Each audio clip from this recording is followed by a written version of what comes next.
Listening Fanfiction presents Pulling Rank by Ignium807, based on the TV series The Witcher from Netflix, part of the larger series If We Must Starve, Let It Be Together, narrated for you by Sierra Feast. Chapter 1.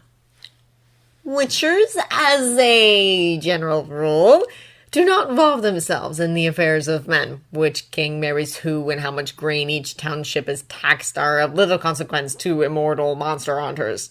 Lambert especially avoids human politics. Kings are tiresome, queens are never as beautiful once you get to know them, and the exhaustion of dealing with human ignorance is more than he can bear most nights. This time, though, he's going to have to make an exception. Because the Baron de Rotford's new wife is a fairy, and Lambert is pretty sure she's responsible for the deaths of 20 innocent men. He rode into Kerack a week ago and was immediately sought out by the local township to handle a monster problem. What plagued them he did not know, but a mutilated body had been found by the edge of the forest every other night for over a month. The people were desperate. Despite some of the strongest anti-Witcher sentiments this side of Novigrad, the local baron put out a contract with an impressive reward for anyone who could make the killings stop. Lambert let the stairs slide off of him as he rode up to the baron's estate. It was a tasteless thing covered in gold and poor imitations of great artists' works, with a lawn so large and elaborately decorated that the man must be compensated for something. Two servants in horrid orange and green uniforms ushered them into the main hall. The colors were so mismatched that Lambert focused in on his pendant and sent an image of his surroundings to Jaskier. A shocked gasp echoed in his ears a moment later, followed by a distinct feeling of disgust. "Orange and green," Jaskier's voice said. "Who taught these fools to dress?" There was a pause, and then, "Wait, aren't those the Baron de Rotford's colours? Are you in Rotford's?" "You know him? I hate that fucker. Split his ear for me, would you?" Lambert chuckled aloud. He didn't feel bad for the look of terror that crossed the servants' faces. They could hate him all they wanted, but a healthy dose of fear mixed with their revulsion meant they should leave him be. "I'll try. What did he do to you?" "Wait until you meet him. He's an easy man to hate." 5 minutes later, the Baron received him in his office, and Jaskier was proven right. Marcus Holmberg, Baron de Rotford, was a pile of maggots shoved in a human skin. He greeted Lambert from behind a massive desk, lounged back in the chair like a king, one hand resting on the wood, gemstone rings on each finger, the other hand running through his golden hair. A servant girl stood behind his left shoulder trembling, and he squeezed her ass as she fled the room with hardly a glance in Lambert's direction. "Mutants," he said.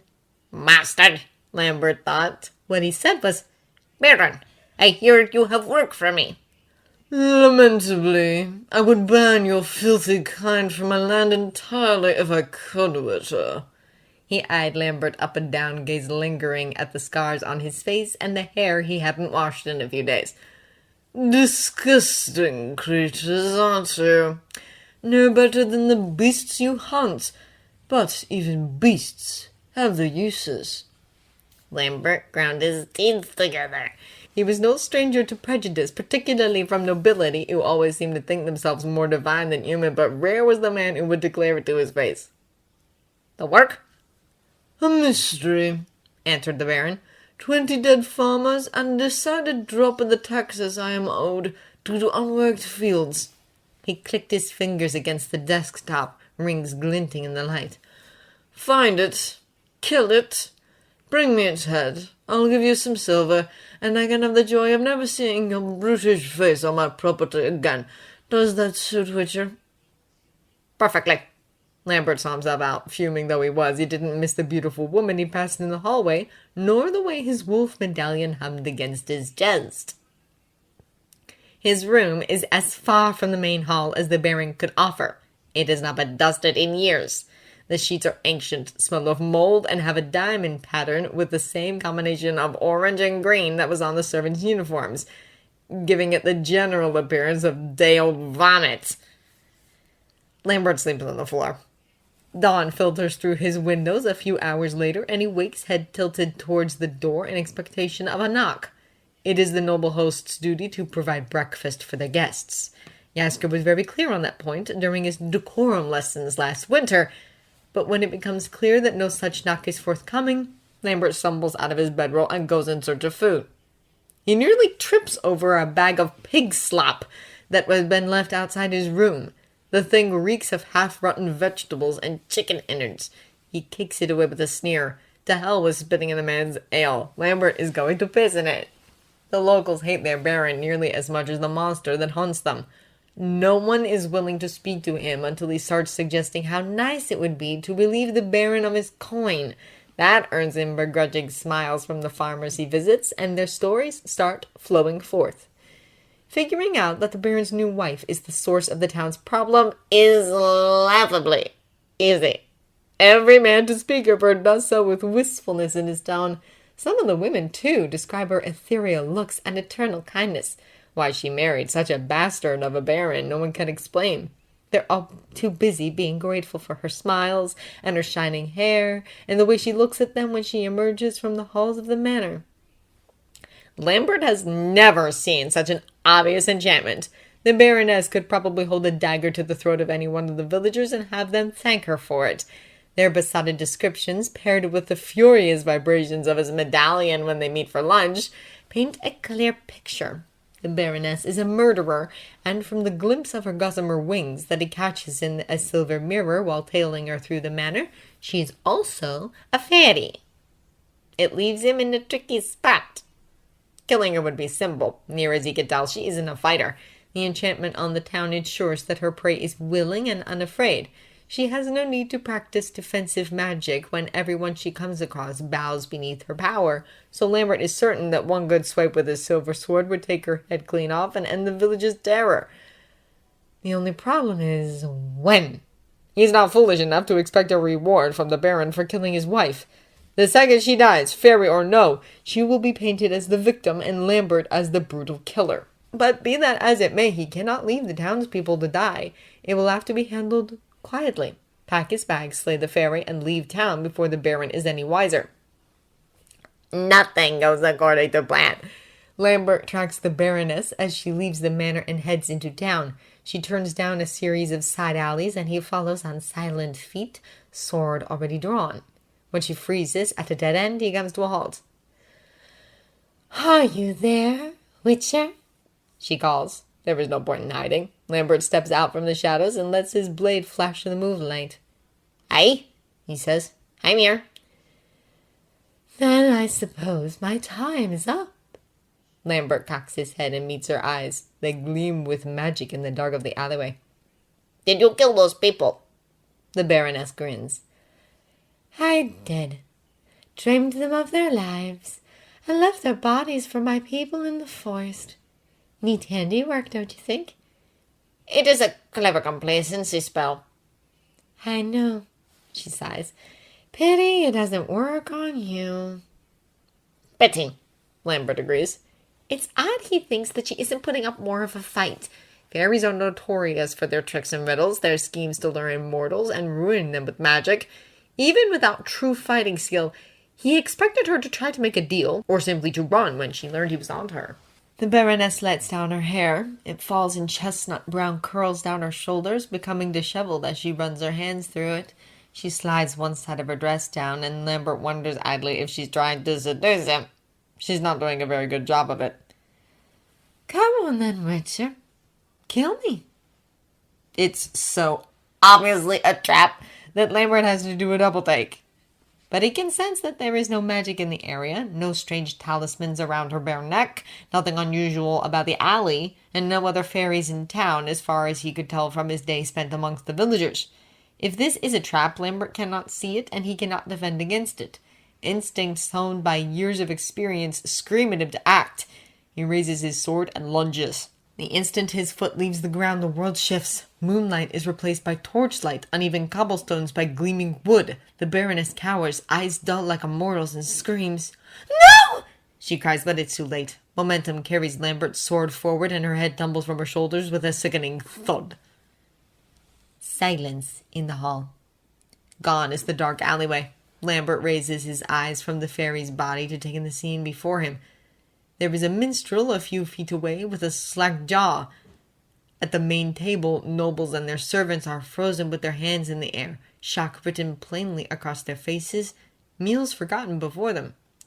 Marcus Holmberg himself lords over the scene, a gaudy coronet weighing heavily on his brow, eyes storming with revulsion that turns quickly to rage.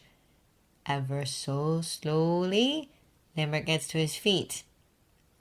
He knows from explorations earlier in the day that there are 10 guards in the hall, probably more given that the Baron is hosting noble guests, and there are scores of servants, entertainers, and bystanders that will get in the way of fighting himself free. The silver sword is in his hand, slick with the Baroness's blood. His mind screams at him to run, even though he won't get far. Run, run, run, and pray that gods have mercy. But the gods abandoned Lambert long ago. The soldiers attack with all the rage of scorned lovers. Men whose enchantment-addled minds have space for nothing save lust and hatred. Lambert's mutated body is fast, but not faster than 10 guards. They catch up to him before he makes it halfway to the nearest door. He knocks the sword out of one of the men's hands and puts it through his chest, whirling as another sword sails over his head and collides with the soldier behind him.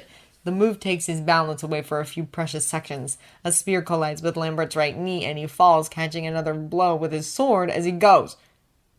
"Stop!" shouts the Baron. The men drop their weapons, and Lambert tries to stand again. A heavy metal boot falls on his back, pushing him into the floor. His sword is kicked out of his hand with a clang. "Sire!" one of the men begins. He falls silent at a gesture from the Baron that Lambert can't quite see.